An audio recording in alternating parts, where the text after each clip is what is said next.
Amém, queridos. Pode se assentar. Nós vamos continuar estudando aqui a carta aos Efésios. Efésios, capítulo 1. Nós vamos ler os versos 11 ao 14.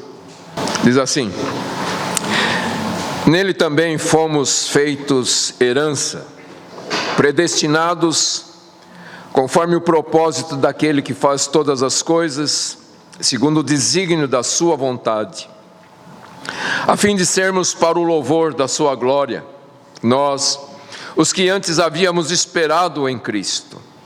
Nele, também vós, tendo ouvido a palavra da verdade, o evangelho da vossa salvação, e nele também crido, fostes selados com o Espírito Santo da promessa, que é a garantia da nossa herança, para a redenção da propriedade de Deus, para o louvor da sua glória.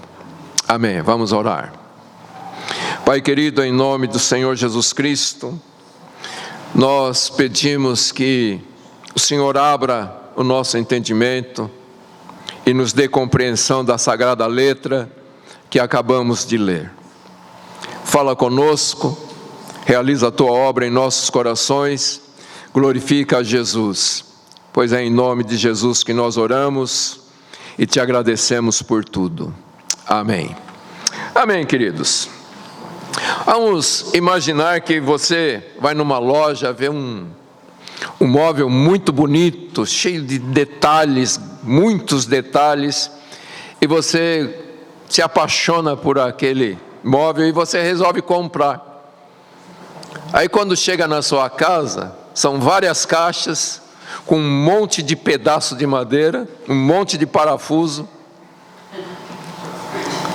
um monte de pecinhas e um manual lá para você ler e montar.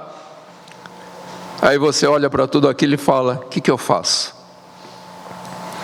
Mas você fala: mas eu consigo. Aí você lê o manual e começa a montar, e vai e monta. Horas depois, você percebe que pôs uma peça errada, porque as peças são muito parecidas, tamanhos parecidos, mas cada uma tem o seu lugar. E de repente está tudo pronto, mas está torto e feio. E aí você fica muito chateado, triste, fala: puxa, mas eu li e procurei fazer tudo direitinho, mas deu tudo errado. E sabe, muitas vezes a nossa vida, a nossa caminhada cristã é assim. A gente pega o nosso manual, olha para a nossa vida cheia de detalhes. O que forma a nossa vida são tantas coisas, tantas peças, que parecem iguais, mas não são. E às vezes a gente não olha só para o manual, a gente olha para o modelo, que está alguém ao nosso lado. Mas a gente é diferente, as coisas são diferentes, a gente tenta fazer igual. E aí quando a gente pensa que deu tudo certo, a gente vai ver que não deu nada certo, deu tudo errado. Sabe por quê? A vida cristã, ela é muito mais do que a gente ler a Bíblia e tentar andar de acordo com a Bíblia. A vida cristã é muito mais do que a gente ouvir uma mensagem e tentar pôr em prática todas aquelas coisas. A vida cristã, ela é sempre uma dependência da obra de Deus em nossas vidas. A vida cristã é sempre o resultado de uma ação, ou de uma constante ação do Espírito de Deus nas nossas vidas. Mas muitas vezes a nossa falta de compreensão, a fragilidade da nossa vontade, e muitas vezes as distrações e dores da vida, e também coisas que acontecem que estão totalmente fora do nosso controle, tornam a obediência à plena vontade de Deus algo aparentemente inalcançável. A gente olha para o que Deus pede de nós, e a gente olhando para tudo acha que é praticamente impossível viver de acordo com a vontade de Deus.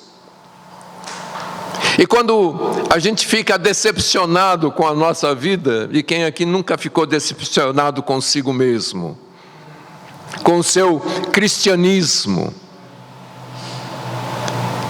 E a grande verdade, queridos, é se a gente não ficar decepcionado com a nossa vida, alguma coisa está muito errada.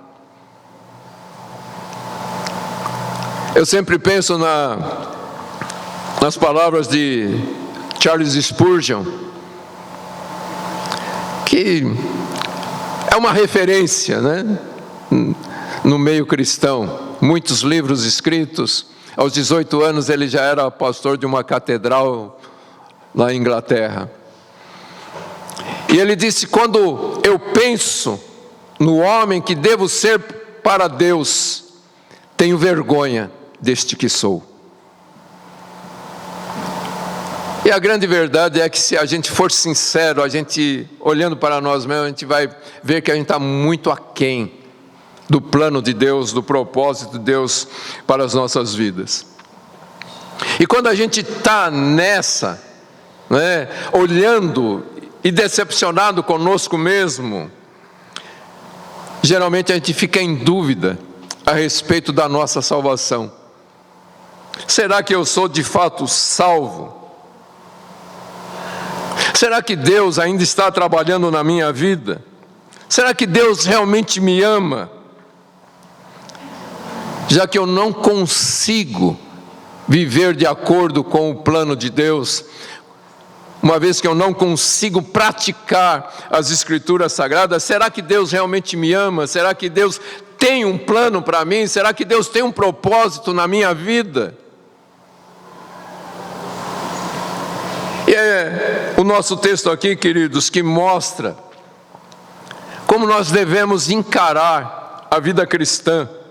O texto nos mostra claramente que a nossa convicção na vida cristã não deve estar nas nossas realizações, e nem mesmo na nossa performance cristã, mas a nossa convicção de salvação, de vida cristã, deve estar no caráter e no propósito de Deus para com as nossas vidas.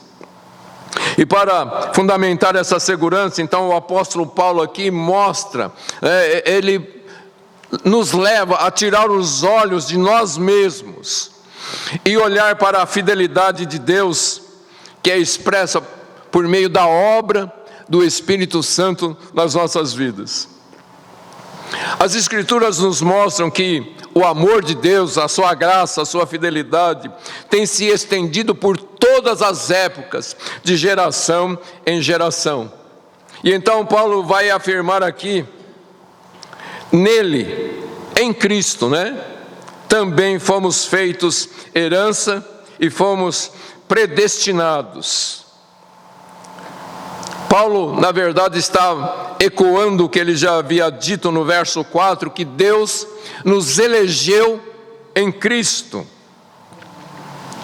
E é muito interessante como ele sempre vai usar essa expressão em Cristo, em Cristo, em Cristo, nele.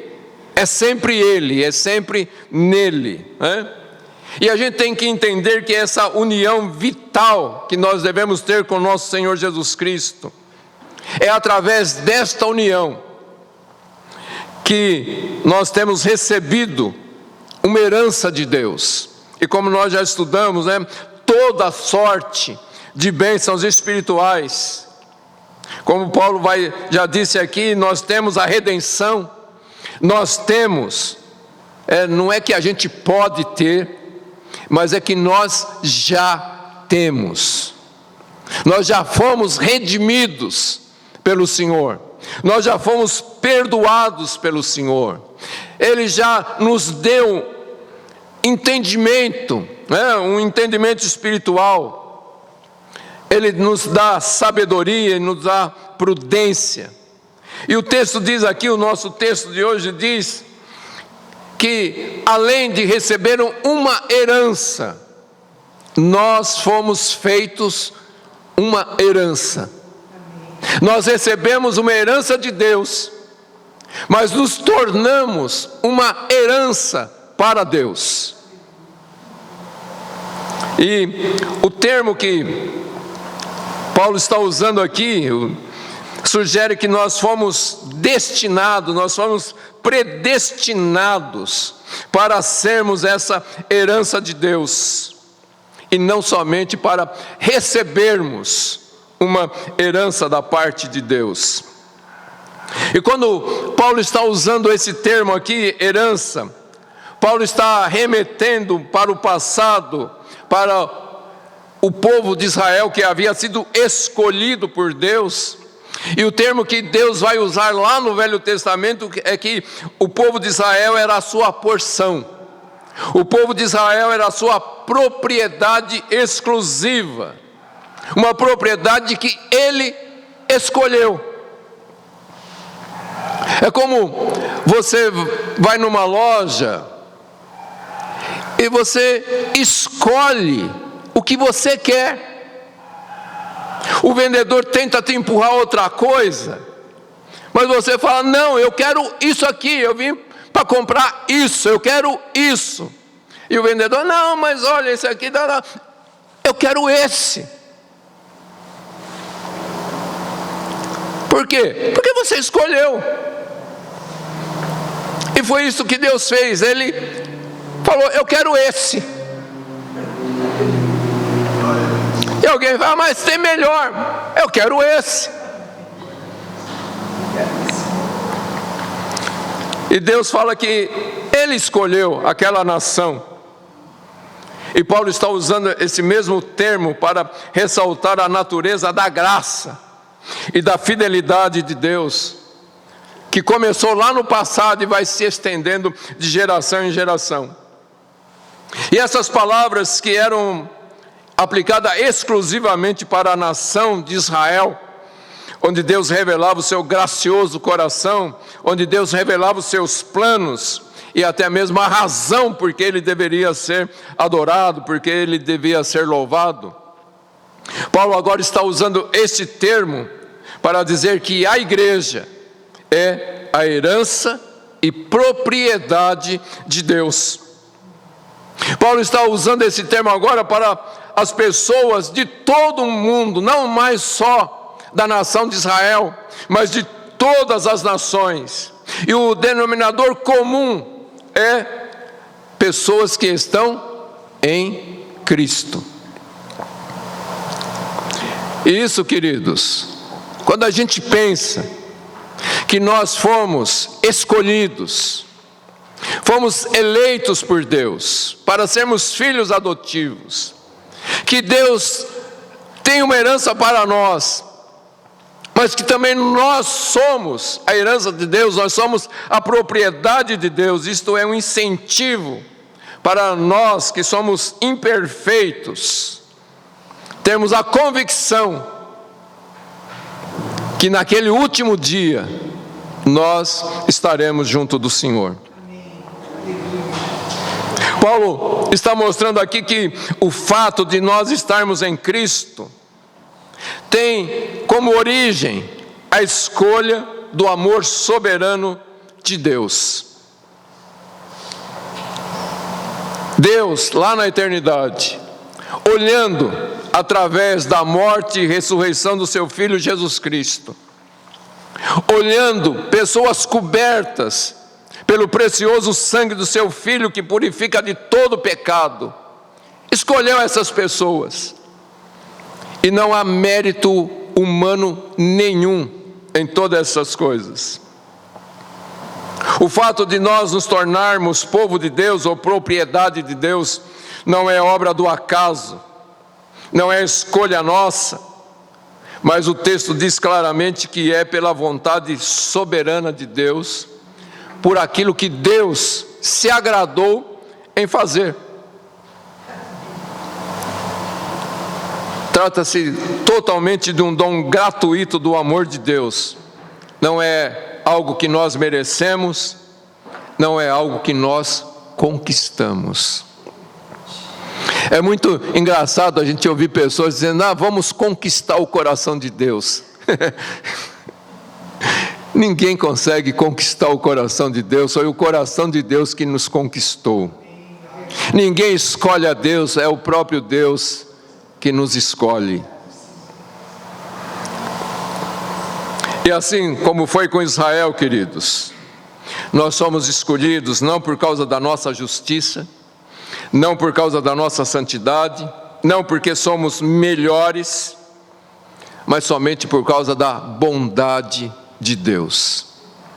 Quando Deus escolheu o povo de Israel, olha o que Deus fala com este povo através de Moisés. Em Deuteronômio, capítulo 7, versos 6 e 7. Porque tu és povo santo para o Senhor teu Deus. O Senhor teu Deus te escolheu para que sejas o seu povo particular entre todos os que há sobre a terra.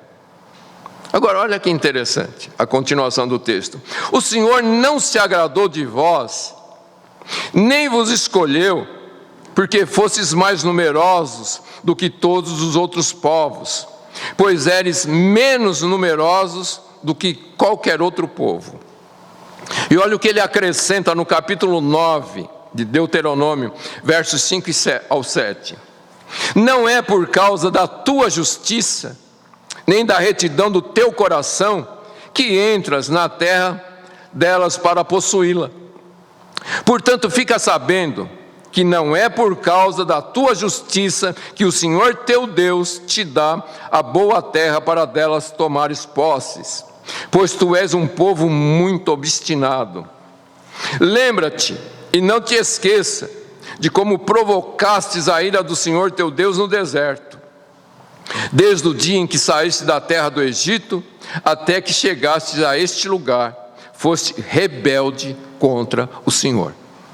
Então, queridos, essa é a descrição do povo escolhido por Deus. Que mérito este povo possuía? O que este povo fez para ser escolhido? E este mesmo princípio, queridos, se aplica agora na nova aliança. Somos amados, somos escolhidos por Deus, por causa daquilo que está no coração de Deus, e não no nosso coração, não na nossa vida. Muito bem, queridos. Então, essa amorosa misericórdia de Deus, de fidelidade, é tanto a causa, de nós pertencermos a Ele, como também se torna a base da nossa segurança. É uma decisão exclusiva de Deus. E isto é enfatizado nas palavras que ele usa aqui: predestinados, conforme o propósito daquele que faz todas as coisas segundo o desígnio da sua vontade. Então vamos lá, nós somos predestinados como? Conforme o propósito daquele que faz todas as coisas segundo o desígnio da sua própria vontade. É como o exemplo que eu dei: você vê algo, você vai lá na loja, a sua vontade é aquilo, e por mais que alguém tente mudar a sua ideia, você não muda de ideia, porque a sua vontade é aquela. E foi assim que Deus fez. Ele quis. Teve um propósito ao querer? Teve. E por causa deste propósito e da sua vontade, Ele nos predestinou. Paulo já tinha usado esta mesma palavra no verso 5, quando ele disse: e nos predestinou para si mesmo, segundo a boa determinação da sua vontade, para sermos filhos adotivos por meio de Jesus Cristo. E esse propósito, queridos, não é como os projetos e planos pessoais, humanos. Porque, por exemplo, você tem um projeto, e como que esse projeto vai se desenrolar? Às vezes você vai juntando um dinheiro, aí você, não, ainda não dá. Aí você junta, agora dá para começar. Aí você começa, aí acaba o dinheiro, você para, acaba, as circunstâncias começam a ficar difíceis, você para, e o projeto então ele vai sendo realizado ao sabor das circunstâncias, das pessoas ao seu derredor, na medida em que o tempo vai passando. E muitas vezes você interrompe o projeto, esquece aquele projeto, larga a mão daquilo porque não vai dar, não é verdade?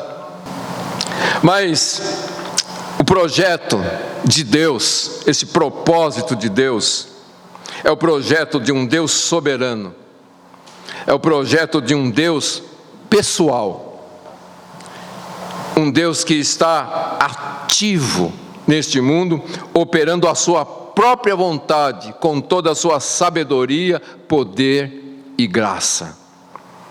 Recursos que não têm fim. Deus é o Senhor de todas as coisas, do nada Ele criou tudo que existe, não há falta de recursos em Deus.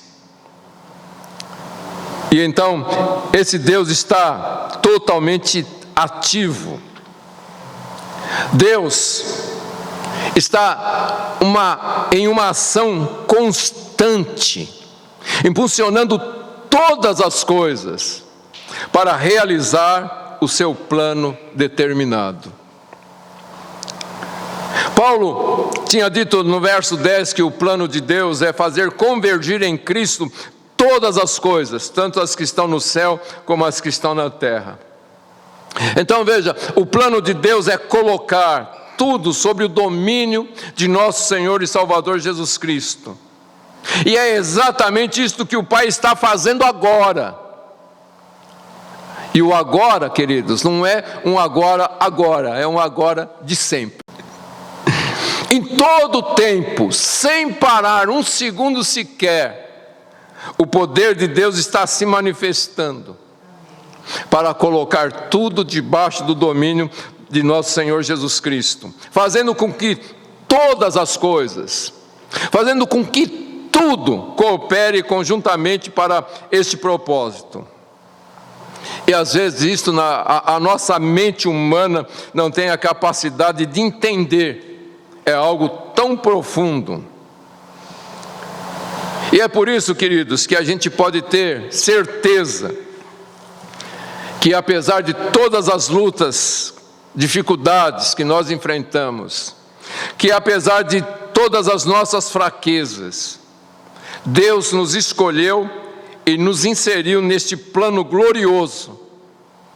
E Ele mesmo está agora moldando as nossas vidas pelo poder do seu Espírito Santo. Você pode não perceber, mas Deus está trabalhando na sua vida. No verso 12, Paulo diz que o objetivo deste plano específico de Deus para o seu povo foi planejado lá na eternidade e está sendo executado. E qual é o propósito, o objetivo? A fim de sermos para o louvor da sua glória. A glória de Deus, queridos, é a revelação de quem Ele é. E a gente vai ver nesse texto o louvor da sua graça, o louvor da sua glória, que é a revelação daquilo que Deus realiza por si mesmo em todas as coisas. Ele é um Deus todo-poderoso, um Deus gracioso. E então o que Paulo está dizendo aqui, que Deus nos escolheu e nos fez uma herança para Ele mesmo, para que a gente viva para o louvor da sua glória. E viver desta forma, queridos, é adorá-lo em nosso viver diário, por meio de nossas palavras, de nossas ações, mostrando gratidão por Ele ter nos escolhido, por Ele ter nos chamado, mostrando gratidão por tudo aquilo que Ele é, mostrando gratidão por tudo aquilo que Ele tem feito. Paulo vai dizer aos Tessalonicenses: em tudo dai graças. E às vezes as pessoas perguntam: como que eu posso dar graças em tudo? É para eu dar graças porque eu estou doente? Você já fez essa pergunta? A questão é dar graças porque, apesar de estar doente, Deus tem um plano na minha vida e Deus está trabalhando, usando, não sei de que forma, mas Ele está usando isto, tanto para nos moldar, quanto para glorificá-lo. E é isso que Paulo diz: dê graças por tudo, porque apesar de tudo que acontece, Deus está trabalhando. E como ele diz aos Romanos, Deus faz uso de todas as coisas para o nosso bem, para concluir o seu projeto. Vamos dizer que você é um marceneiro e você resolve fazer o seu próprio móvel. Aí você pega aquela madeira e você fala: não está no tamanho bom. Aí você pega um serrote e corta aquela madeira. Aí você: está meio grosso aqui, vou passar uma grosa. Aí você passa a grosa. Aí você: ainda não está bem lisinho. Aí você pega uma lixa e lixa aquela madeira. Aí agora eu preciso juntar essa madeira com a outra. Aí você passa a cola e pega um prego e prega aquela madeira.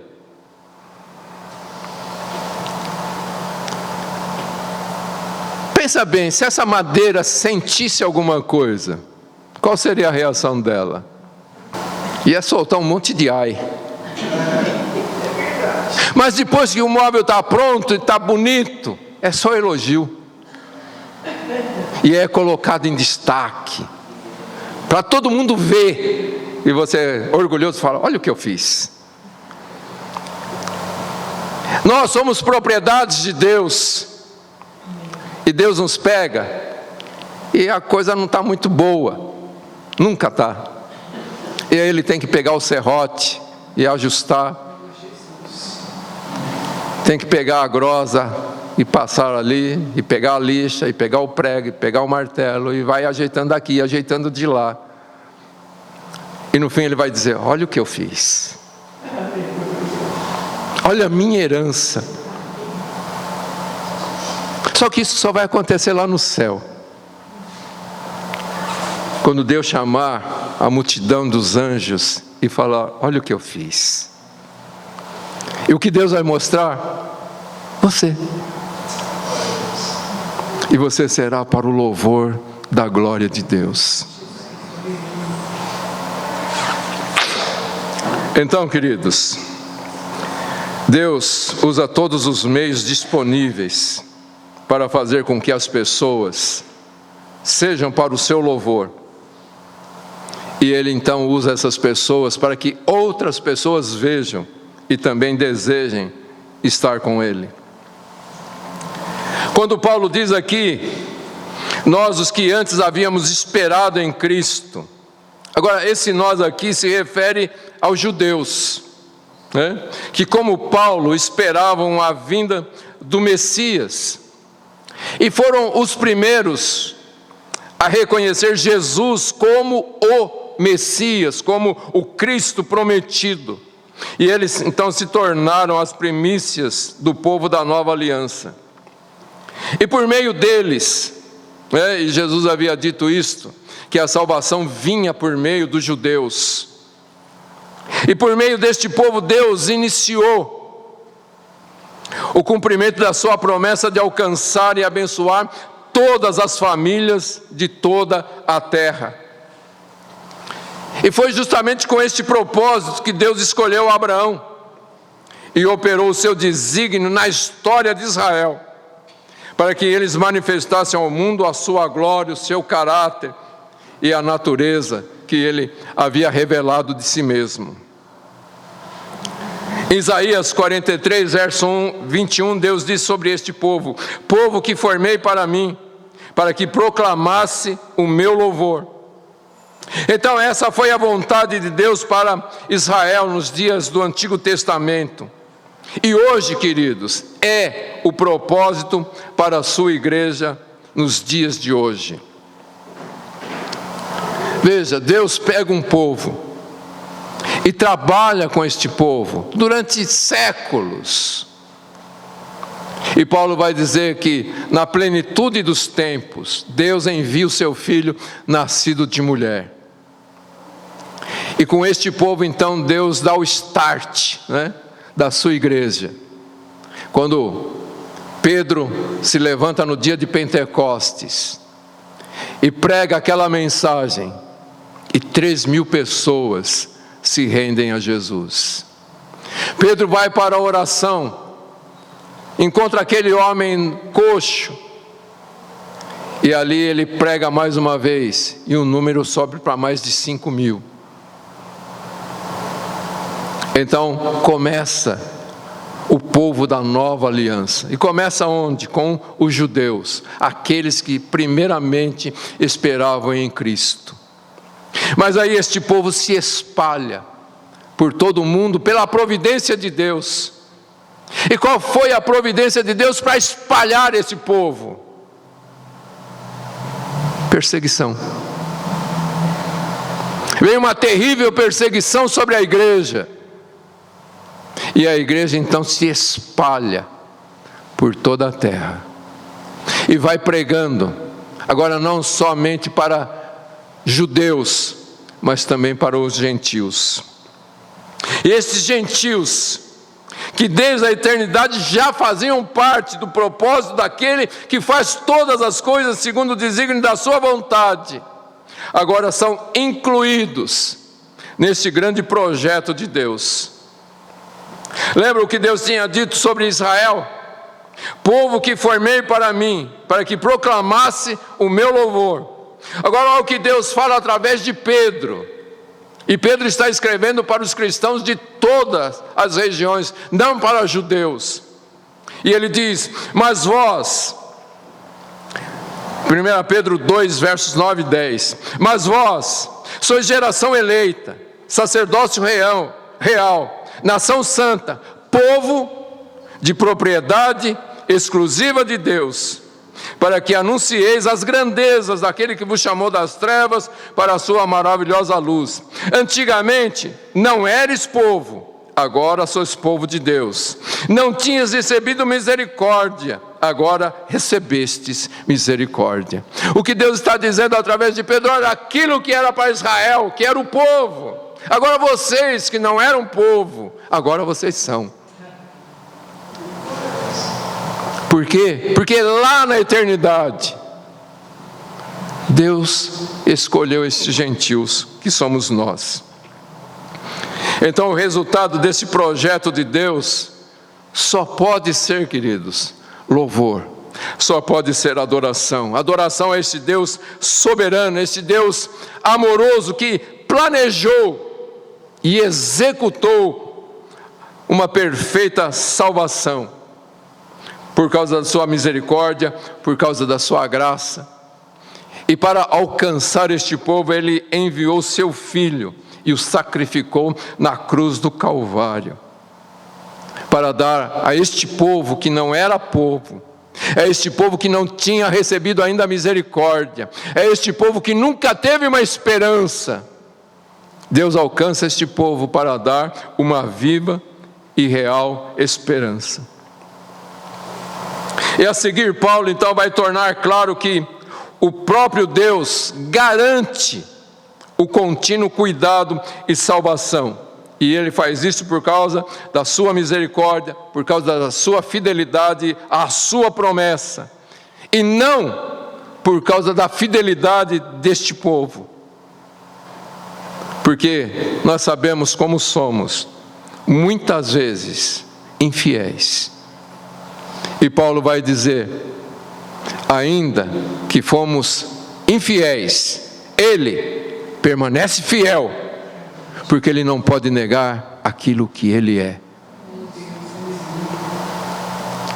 E ele olha para pessoas infiéis, pessoas fracas, e ele diz: mas eu escolhi e vou continuar trabalhando e aperfeiçoando essa pessoa. E ele então diz: nele, é sempre nele, em Cristo. Também vós, tendo ouvido a palavra da verdade, o evangelho da vossa salvação, e nele também crido, fostes selados com o Espírito Santo da promessa. Assim como os judeus foram escolhidos em Cristo, agora os gentios também são escolhidos em Cristo. É o mesmo padrão, nele, em Cristo, também vós. E mostra que a salvação, querido, está disponível para todos aqueles que ouvirem e crerem no Evangelho de nosso Senhor Jesus Cristo. E porque ouviram e creram, eles estão em Cristo. O plano que Deus havia revelado para os judeus, a fim de glorificar a Cristo, agora é revelado a todas as nações da terra. E os gentios então vieram a conhecer e crer em Jesus como o Cristo, o Messias prometido, o Salvador. E ao ouvirem o Evangelho da verdade, então conheceram o amor, a misericórdia e a salvação que Deus nos dá através da morte e ressurreição de nosso Senhor Jesus Cristo, através do seu precioso sangue que purifica homens pecadores. E a gente vê então que a promessa da salvação não está mais limitada a uma etnia, a uma história de um povo, mas se expande por toda a terra, com base somente na graça de Deus. Como a gente já disse, queridos, os judeus não fizeram nada para serem o povo escolhido de Deus. Essa bênção estava fundamentada exclusivamente na sabedoria, na soberania da vontade de Deus e em sua misericórdia, e não nos méritos daquele povo. E hoje nós, os gentios, também não fazemos nada para merecer essa misericórdia e obter esta posição privilegiada como povo da nova aliança. Veja, a inclusão dos gentios nessa nova aliança não depende do mérito próprio. Paulo diz aqui: tendo ouvido a palavra da verdade e nele também crido. Agora, por que nós ouvimos e cremos? Sabe por quê? Porque Deus pegou alguém, quem Ele quis, e proclamou o Evangelho, para que a gente pudesse ouvir. Você não queria ouvir, mas Deus mandou alguém falar. Ele fez. Você não procurou. Ele fez você ouvir. E aí você creu. E quando você creu, você foi selado com o Espírito Santo de Deus. Agora, esse ouvir e crer, queridos, não é algo meramente físico, é algo espiritual. Sabe por quê? Porque ninguém pode crer de verdade a menos que o próprio Deus tenha preparado o coração dessa pessoa para crer. Em João 6,44, Jesus disse o seguinte: ninguém pode vir a mim se o Pai que me enviou não o trouxer. Em Mateus capítulo 11, verso 27, Jesus disse assim: todas as coisas me foram entregues por meu Pai, e ninguém conhece o Filho senão o Pai, e ninguém conhece o Pai senão o Filho e aquele a quem o Filho o quiser revelar. Entendeu isso, querido? Sabe por que você creu? Porque Jesus quis que você cresce. Ele quis revelar o Pai para você. O Pai quis revelar Jesus para você. É por isso que você ouviu e creu. Porque se Deus não estivesse trabalhando no seu coração, você não ia ouvir, você não ia crer. Você poderia até ouvir de longe alguém falando, e você ia falar: turma de louco, turma de fanático. Mas por que você ouviu? Por que você creu? Porque Deus quis. E Ele te deu a fé para que você pudesse crer. Então, queridos, o fato de nós ouvirmos e crermos é sinal da graça e da misericórdia de um Deus em ação, incluindo incondicionalmente judeus e gentios na nova aliança. A grandeza dessa verdade, queridos, é quando nós olhamos para a cidade de Éfeso e também olhamos para o nosso mundo hoje, um centro de idolatria, de orgulho humano, corrupção e imoralidade. E nós éramos assim.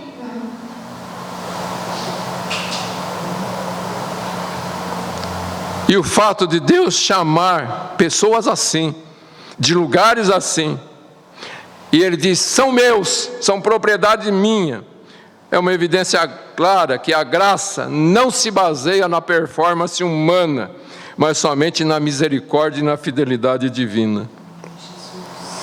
Nós vimos no verso 12 que tudo foi planejado para sermos para o louvor da sua glória. E então hoje Cristo é glorificado tanto na salvação de judeus como na salvação de gentios. Ele é honrado ao salvar e transformar pessoas pecadoras.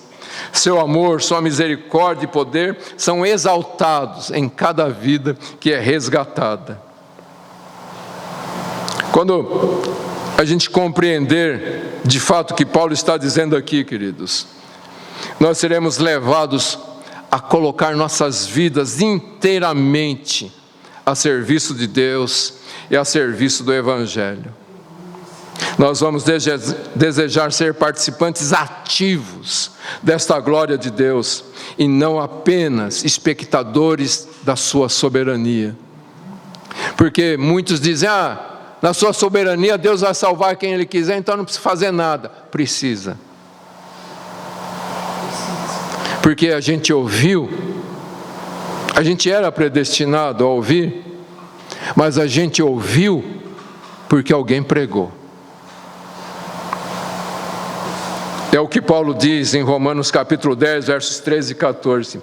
Todo aquele que invocar o nome do Senhor será salvo. Como, pois, invocarão aquele em quem não creram? E como crerão naquele de quem não ouviram falar? E como ouvirão, se não há quem pregue?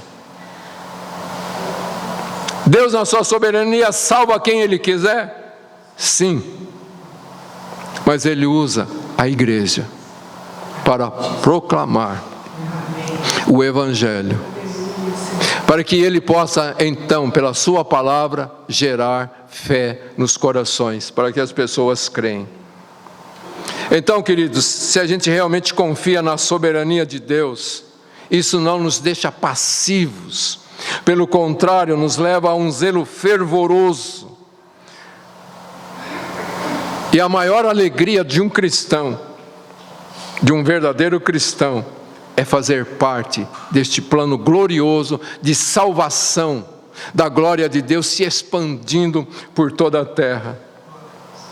Os judeus foram escolhidos para serem o louvor da glória de Deus e levaram o Evangelho para os confins da terra, conforme Jesus havia mandado, que eles fossem testemunhos em Jerusalém, Samaria, toda a Judeia e até os confins da terra. E eles fizeram isso e ajudaram a cumprir com este plano de Deus de submeter todas as coisas à autoridade de nosso Senhor Jesus Cristo.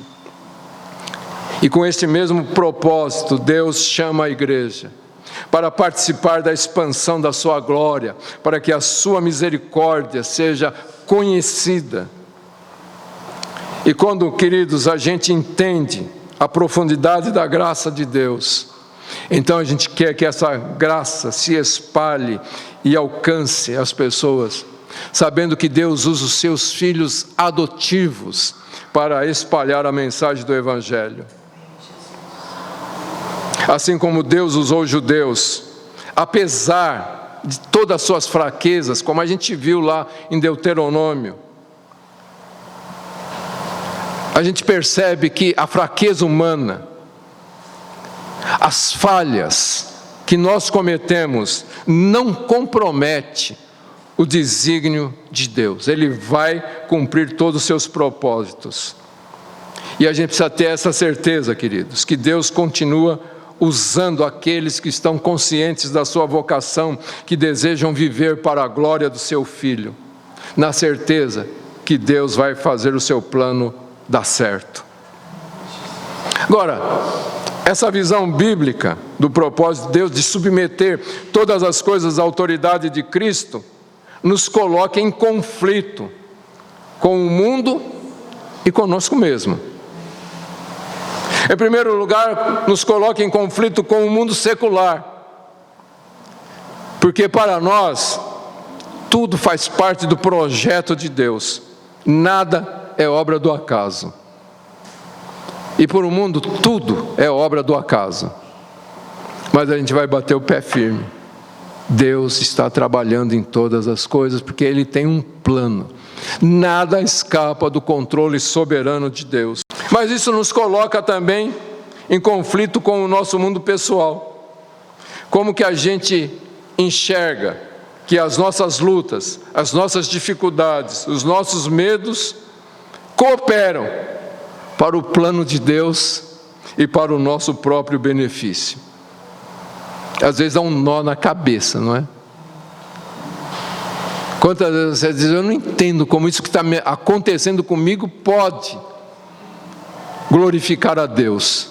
Como que isso é para o meu bem? Eu estou sofrendo. Como que isso é para o meu bem?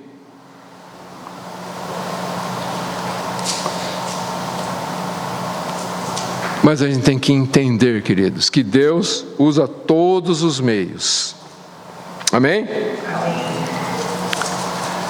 Se a gente realmente olhar com os olhos da fé para esse projeto de Deus revelado nas Escrituras e lembrar que a nossa vida faz parte deste projeto, a gente consegue enfrentar todas as situações com confiança que Deus será glorificado na nossa vida. E isto faz uma enorme diferença, porque quando a gente crê que as nossas provações e as nossas conquistas, as nossas perdas e as nossas alegrias, de fato estão debaixo do soberano e eterno plano de Deus, a gente vai ter uma atitude diferente. Em vez de reclamar, a gente vai dar glória a Deus. Em vez de murmurar, a gente vai glorificar o Senhor. E agora, queridos, a pergunta: que garantia nós temos que nós realmente fomos incluídos no plano de Deus? Que garantia nós temos que fomos escolhidos?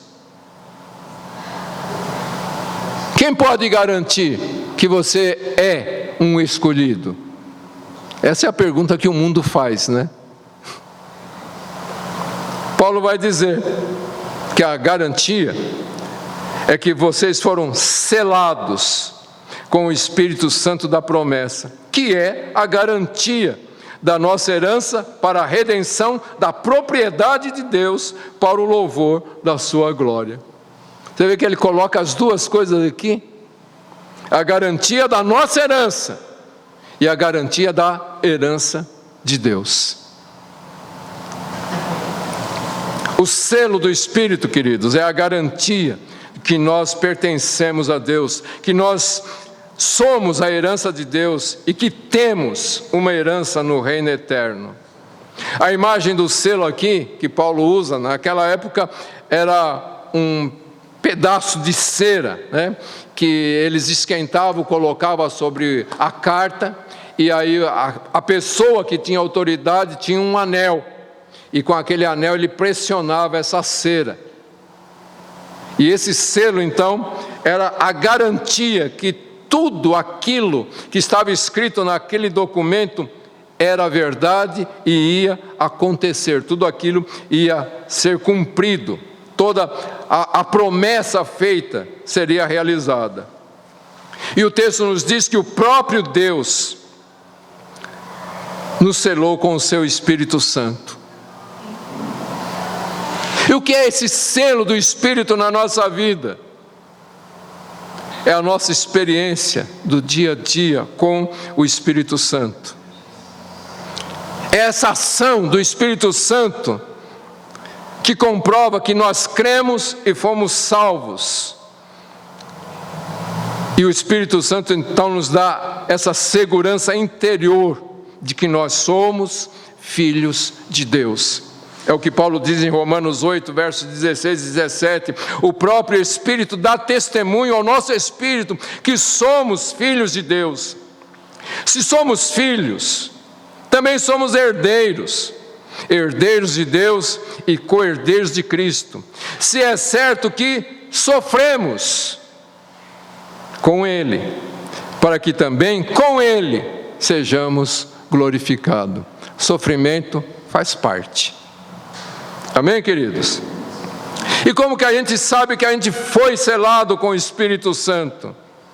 E a resposta, o próprio Paulo fala, né? Nele também vós, tendo ouvido a palavra da verdade, o evangelho da vossa salvação, e nele também crido, fostes selados com o Espírito Santo da promessa. E o termo que Paulo usa aqui, não existe separação entre crer e ser selado. As duas coisas acontecem ao mesmo tempo. A fé salvadora é a evidência da presença do Espírito Santo e do seu selo em nossas vidas. Queridos, a verdadeira fé, ela é sobrenatural. Veja só o que a Bíblia diz: que nós somos pecadores destinados ao inferno. Não é isso? Mas a Bíblia acrescenta que Cristo, o Cordeiro de Deus, morreu na cruz para pagar a nossa dívida. E com o seu sangue purificou de todos os nossos pecados. E Ele ressuscitou no terceiro dia, nos escolheu e enviou sobre nós o seu Espírito Santo e nos deu um novo propósito para a vida. E ainda nos deu a certeza que Ele vai voltar e vai nos levar para junto dEle. Queridos, para crer nisto, só se o Espírito Santo abrir os olhos de alguém. O mundo não crê nisto. O mundo fala: vocês são loucos. Vocês são um bando de fanáticos. Vocês pensam que vocês são melhor, que vocês são especiais, vocês são loucos, porque o mundo não consegue crer. E por que o mundo não consegue crer? Porque a menos que o Espírito Santo venha e transforme sobrenaturalmente o coração dessa pessoa, essa pessoa não consegue crer na verdade do Evangelho. Portanto, se você crê nas Escrituras, você crê nessas verdades, é porque o Espírito Santo está trabalhando na sua vida. A sua fé nestas verdades é a marca visível da presença invisível do Espírito Santo em você. E é estas verdades, queridos, que nos dão uma viva esperança. O Espírito Santo não apenas é uma marca de Deus, que nós somos de Deus. O Espírito Santo também é o adiantamento da parte de Deus que garante a nossa redenção definitiva, que está breve para acontecer. Veja, o verso 14 diz que esse selo do Espírito é a garantia da nossa herança para a redenção da propriedade de Deus para o louvor da sua glória. Então, mais uma vez eu vou dizer aqui, queridos, a experiência real, A experiência íntima com o Espírito Santo, ela é uma antecipação, ou em outras palavras, isto é a primeira parcela, e é a garantia que tudo que está escrito vai acontecer, que Deus vai levar o seu povo em segurança à posse da redenção eterna. Quando Paulo está dizendo aqui que o Espírito Santo é esta garantia, ele está dizendo, olha, Deus já pagou a primeira parcela para ter a sua propriedade. Quando você dá entrada lá no pagamento de uma casa, um apartamento, você diz, é meu. Mas você só pagou ainda a entrada. E é o que Deus fez. Ele deu o Espírito Santo como, primeira parcela está paga. A herança que vocês vão ter, nenhum olho viu, nenhum ouvido ouviu, nunca subiu ao coração de um homem. São estas coisas que Deus tem reservado para aqueles que o amam. Mas o Espírito Santo começa a revelar, ele é a primeira parcela, e é então a garantia de Deus nas nossas vidas. Esse selo do Espírito Santo é o sinal também que Deus tem um propósito em nós. Por que Deus nos salvou e já nos levou para a glória? Ele não podia fazer isso? Nos salvar e já pegar a gente e levar para a glória? Era mais simples, queridos, né? Afogar a gente no tanque do batistério e já levar para a glória. Por que Ele não faz isso? Porque Ele tem um propósito para você nessa terra.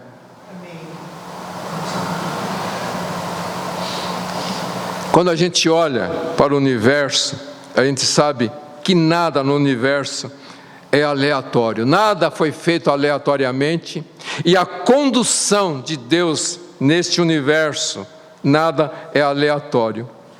É assim na nossa vida, queridos, e tudo que envolve a nossa vida, nada acontece aleatoriamente, nada é em vão. Se nós cremos que o nosso Senhor, nosso Salvador, morreu por nós, ressuscitou, vive em nós pelo seu Espírito, então isso é prova de que a nossa vida precisa ser usada para a glória dEle. Nós precisamos crer nesse propósito de Deus para a nossa vida. E você diz, mas eu sou tão fraco, cheio de pecado, de medo. É verdade, queridos, nós somos vasos de barro. Mas sabe, a gente não está conformado com isto. A gente não diz como muitos outros aí, é assim mesmo, Deus me ama desse jeito, então vamos levar desse jeito. Não, a gente não se conforma. A gente não quer continuar sendo fraco. A gente não quer continuar com medo. A gente não quer continuar pecando. A gente está buscando o Espírito Santo que habita em nós, para manifestar a sua glória e nos transformar, para sermos santos para a glória de Deus, para sermos corajosos, destemidos, para pronunciar a sua palavra, proclamar o Evangelho. Nós estamos orando como oraram os nossos irmãos lá no princípio. Senhor, olha para a ameaça deles e nos concede ousadia para continuar. Enquanto o Senhor estende as tuas mãos para operar os milagres. Nós não realizamos milagres, nós não convencemos ninguém, mas nós precisamos ter a coragem de proclamar, e o Espírito Santo vai convencer quem Ele quiser convencer. Nós precisamos dessa convicção, queridos, que nós não estamos aqui esperando o tempo passar e então irmos para a glória. Nós estamos aqui para sermos instrumentos nas mãos de Deus. E quando a gente olha para todas as coisas, a gente vai ter a certeza que a nossa segurança não vem do mundo, não vem das coisas que o mundo possa oferecer ou possa nos tirar. A nossa segurança está na fidelidade de Deus e na obra do Seu Espírito em nossas vidas. Sem essa convicção, a vida se torna insuportável. Mas com essa convicção nós podemos enfrentar qualquer desafio até o último dia, sabendo que estamos seguros e nada e ninguém pode nos arrancar das mãos de Deus.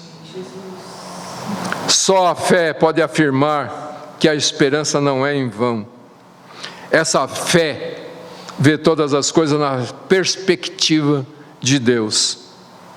E como é que a fé vê, queridos? Como é que Deus vê? Qual é a perspectiva de Deus quando Ele olha para este mundo? Ultimamente a gente tem dito, não tem mais jeito, esse mundo vai de mal a pior. Não tem mais esperança. Mas sabe, quando a gente vê na perspectiva de Deus, Deus está conduzindo tudo para colocar tudo debaixo dos pés de nosso Senhor Jesus Cristo. Deus está conduzindo tudo de acordo com o seu propósito eterno. Deus vê os vales sendo nivelados. Deus vê as injustiças sendo corrigidas. Deus vê as lágrimas sendo enxugadas. Deus vê os corações sendo curados. Deus vê os corpos sendo restaurados. Porque Deus está vendo tudo sendo conduzido para a eternidade, para a concretização do seu plano final. E quando a gente sabe disto, queridos, a gente entende que o vaso mais frágil e até mesmo o pecador mais indigno tem um lugar no plano de Deus, se Deus levar essa pessoa a crer em Jesus Cristo crucificado e ressuscitado. A convicção que nós temos é que o nosso mundo interior está sendo transformado. O Espírito Santo está agindo em nós, nos conduzindo para o plano perfeito de Deus. E o Espírito Santo em nossas vidas, queridos, é a prova de que você pode enfrentar qualquer coisa. E tudo que acontece, tudo que você enfrenta não é sem sentido. Faz um sentido, porque faz parte do plano de Deus. E aquilo que você mais valoriza está guardado nas mãos do Senhor. O que a gente precisa entender, queridos, é que nada está nas nossas próprias mãos. Nada. Tudo está nas mãos deste grandioso Deus, deste amoroso Deus, que com sua graça e misericórdia nos escolheu e está conduzindo todas as coisas. E então, para finalizar aqui, queridos, mesmo quando tudo parecer errado, mesmo quando você não consegue fazer tudo certo, ainda assim, está tudo bem entre você e Deus. Por quê? Porque Ele te chamou, te escolheu, e Ele está trabalhando na sua vida. Ele não está te deixando do jeito que Ele te encontrou. Ele está trabalhando, está te transformando, até que você seja completamente transformado na perfeita imagem do seu Filho Jesus Cristo. E isto, segundo o conselho da sua própria vontade, no tempo dEle. E tudo isto, queridos, para terminar, para o louvor da sua própria glória. Tá? Não é para você se sentir bem, é para o louvor da glória dEle. Tudo é centrado em Cristo. O homem não é o centro de nada. Jesus é o centro de tudo. E tudo que Deus faz, repetindo o que a gente já falou bastante aqui, tudo que Deus faz é para convergir todas as coisas em Cristo, fazer de Cristo o centro de todas as coisas, para que Ele seja glorificado, porque aquele que se humilhou, deixando a sua glória, e se tornou homem, e como homem foi obediente, morte, até a morte, morte de cruz, a este Jesus, Deus o exaltou ao lugar mais alto, mais sublime, para que ao nome de Jesus, todo joelho se dobre, e toda língua confesse, Ele é o Senhor. Tudo convergindo para Ele. Então pare de olhar para a sua própria vida e olhe para Jesus, porque é nele que Deus está trabalhando em você. Amém, queridos? Amém. Eu espero que você tenha entendido esta palavra e que você se torne um louvor para Deus. Que as pessoas olhem para você e glorifiquem o seu Pai Celestial, por causa da obra de Jesus na sua vida. Amém? Curve a sua cabeça por alguns instantes. Pense sobre essas coisas. Deus te escolheu. Deus tem um plano na sua vida. Deus quer glorificar a Jesus em sua vida, em seu viver diário. Então ofereça-se a Ele. Pare de olhar para si mesmo. Pare de reclamar dos seus problemas e dificuldades. E ore como Maria orou, diante do grande desafio que ela recebeu. Quando o anjo falou com ela que ela seria a mãe do Salvador, Maria disse: eis aqui a tua serva, cumpra em mim o teu plano. Coloque a sua vida no altar e diga: eis aqui o teu servo, a tua serva, cumpra em mim o teu plano.